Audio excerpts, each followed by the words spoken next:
So I sometimes do stand-up comedy, and before this, I had massive stage fright to the point it would hold me back from making videos, doing stand-up, just doing the things that I truly wanted to do. And public speaking is often ranked the number one fear, sometimes ahead of death, which is ridiculous, right? How are people more afraid to public speak than die? Well, it's because of the judgment of other people. And what most people don't tell you about stage fright is that most people lie about it. They don't actually admit to themselves that this is a fear. They just give themselves excuses that one day they'll do it. But they don't actually admit that like this is a problem that they have. And I know this because this is what I was doing. Like I knew I wanted to do stand up, right? But I was always like, oh yeah, like I could do it, but just like one day I'll do it. Just not today, not tomorrow, not anytime soon. Like one day I'll do it. And then it was a couple days before my birthday. And I was like, you know what? On my birthday, I'm just going to do it. So I wrote a set. I thought it would be 5 minutes long. I get up there, I get on stage, I perform, and it was 2.5 minutes. It was such a short set, and it did not go well. But at least I did it. You know what I mean? It didn't go well because I didn't put in that much time and effort and preparation.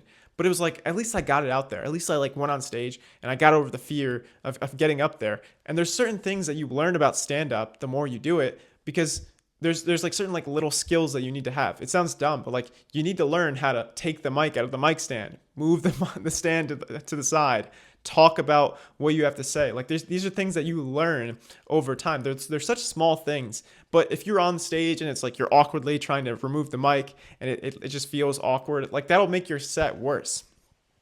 So it's like you learn so much more from doing the thing than you do from thinking about it. And so many people, they won't even admit to themselves that they have this fear. It's like the first step is just admit that you have a fear of you have stage fright. But once you admit that, then just do something to work on it. Get on stage and do something. Or it doesn't even have to be on stage. It could be just recording a video and showing it to a friend. Or maybe it's posting a video. Whatever it is, that'll push you a little bit outside of your comfort zone. What matters the most about curing stage fright is pushing yourself outside of your comfort zone. This is exposure therapy. So in therapy, this concept of exposure therapy is basically you just push yourself outside of your comfort zone consistently, and then your comfort zone grows. So I'll give you an example. Let's say you were afraid of elevators, right? If you're afraid of elevators, then what you would do is first I could show you a picture of an elevator.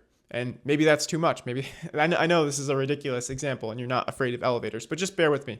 But if you're afraid of elevators, right, I would show you a picture of an elevator and you're like, oh, okay, like I can handle that. But then I'm like, okay, let's like walk towards the elevator. And you might be like, oh no, that's a little bit too much.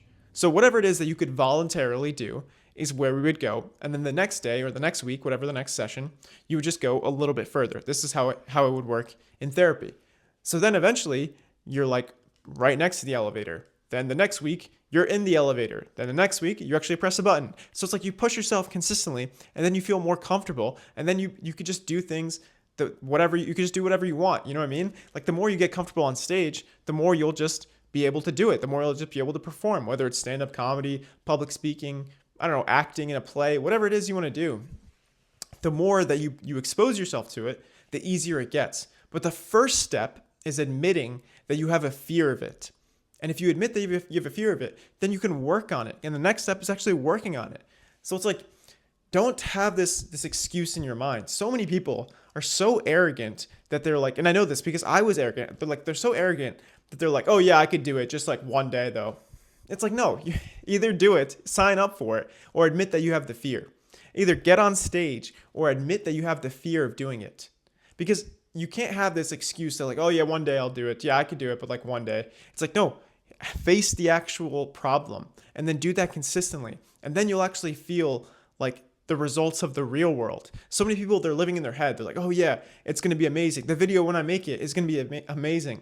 But it's like, no, just make a video. Get used to posting videos because posting videos in and of itself is a skill because you have to deal with the judgment of people, maybe the video getting low views, maybe your face looks awkward in the thumbnail. There's like so many things you have to deal with when you make a video, but you just get more results the more you actually do it. And the more you push it off, the less likely you are to do it. The harder it will get the more you push it off. Because if you've told yourself like for years, like, oh, I'm going to do stand-up comedy or I'm going to make content, then many years from now, it becomes harder, not easier. Because you've reinforced in your mind that you're not true to your word.